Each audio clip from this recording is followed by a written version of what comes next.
হঠাৎ কালবৈশাখী বৃষ্টি এসে একটি গ্রাম পানির সাথে তলিয়ে গিয়েছে। হেডলাইন বা নিউজটির প্রথম থাম্বনেল শুনে আপনারা হয়তো অবাক হয়ে যাবেন।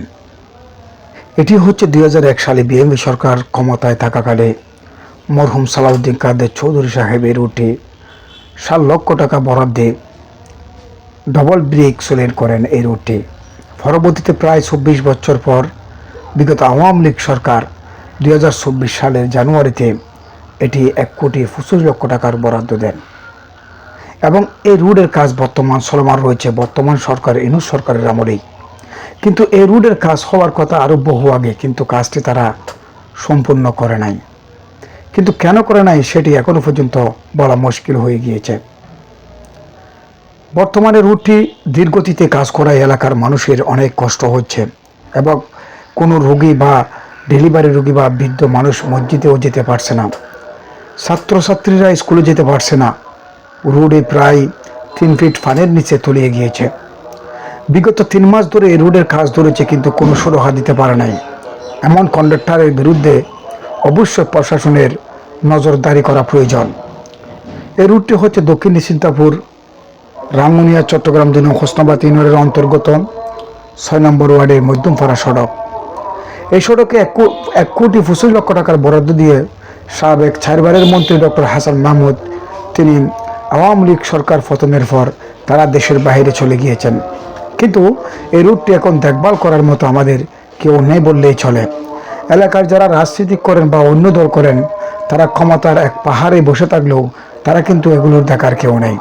যদিও বা রোড গার্ডে সিন্ডিকেট করার জন্য বালি ফেলানোর জন্য সবাই কিন্তু রাস্তার প্রতি দরদ দেখালেও রাস্তার অনেক অবকাঠামো কাজ পিছিয়ে গিয়েছে বা দুর্নীতি করছে, সেগুলো দেখার কেউ নেই। কেউ চায় এখানে বালির বদল মাটি দিতে, আবার কেউ চায় এখানে কত গাড়ি মাটি দিলে হবে তা নিয়ে টাল বাহানা 2 গ্রুপে। কিন্তু এলাকার এটি সম্পদ, এটি কোনো রাজনৈতিক প্রভাবে পড়া উচিত নয় বলে মনে করেন বিডি মিডিয়া। তবে এলাকাবাসী বলছেন এটি নিয়ে কোনো রাজনীতি করার সুযোগ নেই। বর্তমান বিএনপির একটি গ্রুপ বলছে এখানে কোনো দুর্নীতি করা যাবে না এবং এই রোডের কাজ দ্রুত শেষ করতে হবে। আরেকটি গ্রুপের মতামত হচ্ছে বালুর বদল মাটি বা ইটের বদল মাটি তারাই করবে সব কিছু, কিন্তু এগুলো দেখভাল করার কেউ নেই কেন? আজকে আমরা প্রতিটি গণতান্ত্রিক সরকারের নাম শুনলেও প্রত্যেকে তারা রাজতন্ত্রের রাষ্ট্র পরিচালনা করেন। কারণ বাংলাদেশের এই পর্যন্ত 71 সালের পর থেকে, দেশ স্বাধীন হওয়ার পর থেকে সবাই একক বা রাজতন্ত্রের মতো রাষ্ট্র পরিচালনায় ক্ষমতায় ছিলেন।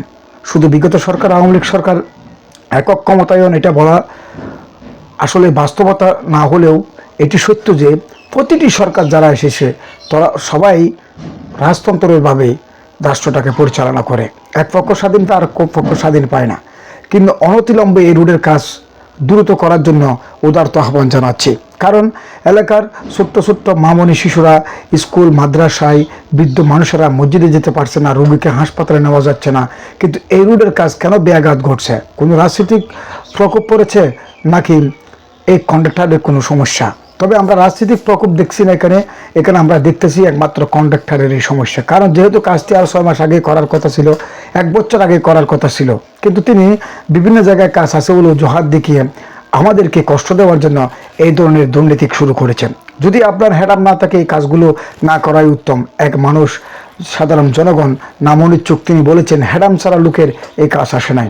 তাহলে আওয়ামী লীগ সরকার এত বড় একটি বরাদ্দ দেওয়ার পরেও এই কাজটি শুরু করার কারণে কি আওয়ামী লীগের কোনো হাত রয়েছে নাকি বিএনপির হাত নাকি বর্তমান সরকারের? আসলে এখানে কোনো রাজনৈতিক প্রকোপ আমরা দেখছি না, কিন্তু কন্ডাক্টরেরই একমাত্র শতভাগ আমরা দোষ দেখতেছি। এই মধ্যমপাড়া সড়কে একটি মসজিদ এবং পাশাপাশি মসজিদের যে ঈদগাহ রয়েছে, ঈদগাহ মাঠ এবং একটি রোড, এবং বিশেষ করে এখানে 2টি সোলার দিয়েছে মসজিদে ডক্টর হাসান মাহমুদ, সাবেক 4বারের মন্ত্রী ডক্টর হাসান মাহমুদ। অবশ্যই এটি আমরা তার সুনামের সাথে দেখি। যারা মরহুম সালাউদ্দিন কাদের চৌধুরী সাহেবও আমাদেরকে সর্বপ্রথম 7 লক্ষ টাকার বরাদ্দ দিয়ে 2001 সালে ডবল ব্রিক্স লেন রোড করেন। তবে আমি মরহুম সালাউদ্দিন কাদের চৌধুরী সাহেবের জন্য দোয়া করি এবং বিশেষ করে ডক্টর হাসান মাহমুদের জন্য দোয়া করি, যেহেতু তিনি আমাদের এলাকায় একটি বড় ধরনের বাজেট দিয়েছে। যদিও বা এটি সুন্দর একটি রুট হবে, কিন্তু এখন বর্তমান যে পরিস্থিতি সৃষ্টি করেছে, একটি গাড়ি দিয়ে তারা আজকে 500 মিটার জায়গা করতে প্রায় 10 দিন সময় লাগে। এটি বাংলাদেশের নজিরবিহীন ঘটনা।